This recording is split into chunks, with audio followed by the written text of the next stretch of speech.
السلام عليكم ورحمة الله وبركاته دمان وايد السلامي channelka daawanaysid waxa waaye Manal online qofka daawanaysidna waa Manal Dole isku soo noqosho wanaagsan dhammaan asxaabta aad iyo aad ku xiisay haddii aad igu cusub tahayna waxaan ka codsanayaa subscribe na channelka i tiraado hadda ila joogtayna waxaa noqotaa martideedii sharafta lahayd laba goorba maanta waxaan rabaa inaan idinkaga sheekeeyo qiso ah Slenderman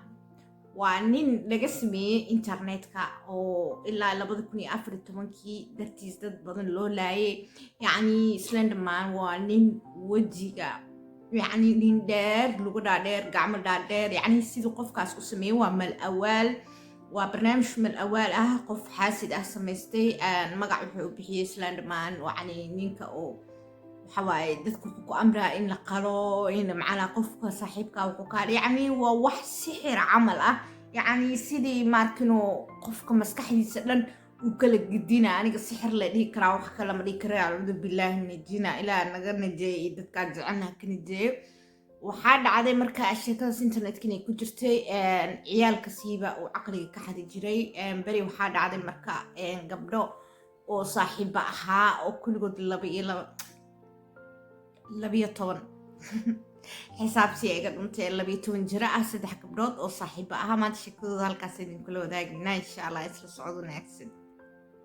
Morgan oo 12 jir ah ayaa wuxuu u dabaaldegaysay sanadkeedii 12aad saaxiibteed Anisa iyo anta kale magaceedu ii gambiyay suga xasuusta Bayden saaxiibteed Anisa iyo Bayden ay marti qaaday inay ugu yimaadaan gurigeeda ee xaflad ay ku dhiganaysay Bayden Isabella magaceeda oo aad loo garan ogyahay ugu yaqaaneen Bella waxay u tiri imaada sleep over markay ugu yartay sleep over waxaa lahaa yani caawa ana ila seexanaysaa xafladeeda aanay jirtaa marka waxaa jirta marka dhagar dhici doonto Morgan Isabella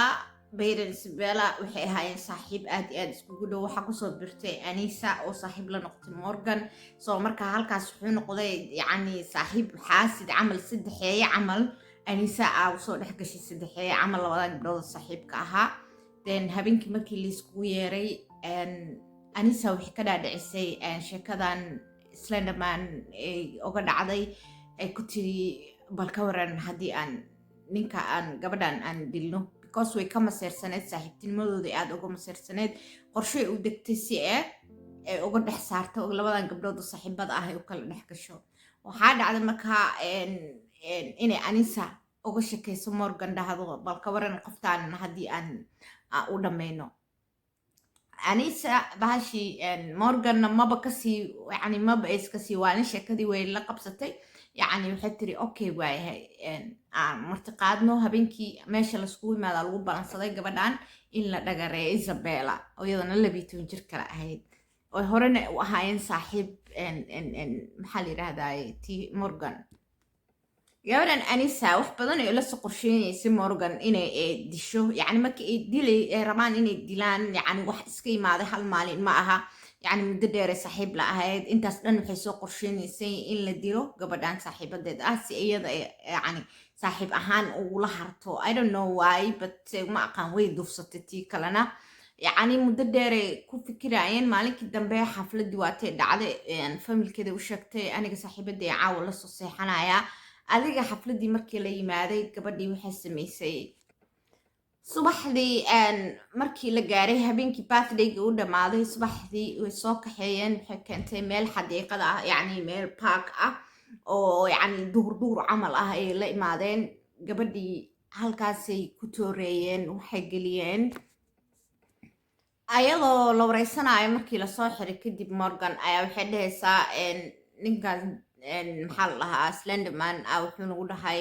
haddii aad gabadhaas dili weysiin familkiina iyo dadka aad jeceshihiin iyo walaalaha iyo hooyada aabaha aad ka dilaa yani aniga saas camala u baqay maadaama ahaa servant yani shaqaalihiisa ahaa yani wuxuu xukumay inaa meeshaas keeno meeshaas marka mid ka mid ah Morgan sida ay dhahayaan booliiska xumaleynaya midida yani midii ay soo qaaday midida guriga lagu isticmaalo halkii bay waxay samaysay midi ku galgeliyeen gabadhii ay nafta uga qaadi rabeen laakiin ma aysan dhiman laakiin waxay geliyeen si naxariis dare ah ayaa waxaa la lahay markii hore aniisada waxay tiri adiga ku bilow mindida aniisada markii ku bilowday tan kalena way u dhamaystirtay waxay gelisay 39 jeer bay gelisay kaaga daran meesha iyada ku dhiig baxaysa ayaa uga soo tageen kabacdi waxaa arkay yar baaskiil batay ayadana markii nafta kamay dhicin yani gudaha markay ku dileen waxay isku awooday inay soo kacdo ay markino dhulka kusoo gurguurato ilaa ay timaado laamiga meel laga arki karo meeshii ayaa laga arkay markiina labadooda magac ay sheegtay isbitaalkii la geeyay gabadhii aad alxamdulilah way badbaaday Anisa iyo Morgan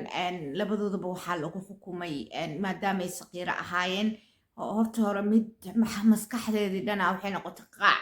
Morgan maskaxdeedii dhanaa waxay noqotay qaac tii kalena sidoo kale iyadana waxaa lagu xiray yani booliiska waxay ku xukumeen Morgan gacanta dilka koowaad ta kalena waxay ku xukumeen Anisa dilka gacanta labaad ay ku xukumeen Anisa waatay markii isku dhexyaacday 25 sano oo waxaa lagu xukumay 2017 waxaa lagu xukumay markay weynaatay 25 sano oo xabsi isbitaal ah xabsi isbitaalka dadka waalid ah ayaa lagu xukumay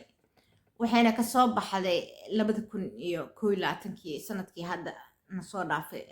2 sano ka hor ay ka soo baxday waxaana intaas ilaalinaa ilaa ay 37 ay ka gaarto xukuumadda ilaalinaysa waxaana lagu xukumaa inay gabadhaas yani ay tooreeyeen yani meel walba mid ka galiyeen maxal caloosha garbaha lugaha 39 jeer ay ku dhufteen baalshi mindi marka waxaa lagu xukumay inaysana gabadhaasna u dhawaan karin meel ay joogto eriyadeeda 37 sano ilaa ay ka gaaraysana waa la daba soconayaa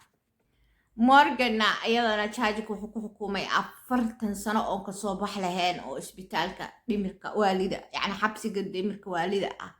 oo ilaa 47 sano ay ka gaarayso ninkii Islaandamaan ahaana dee wixiisa howlihiisa iska sii wadanaya because cid taqaana ma lahan cid soo qabatayna ma lahan halkaas ay sheekada inay nagu soo dhamaatay insha Allah waxaan jeclahay inaad ka hesheen insha Allah sheekadan sheeka ka sii qurux badan oo si qurux badan u timin doono aan isku soo noqon doonaa bye bye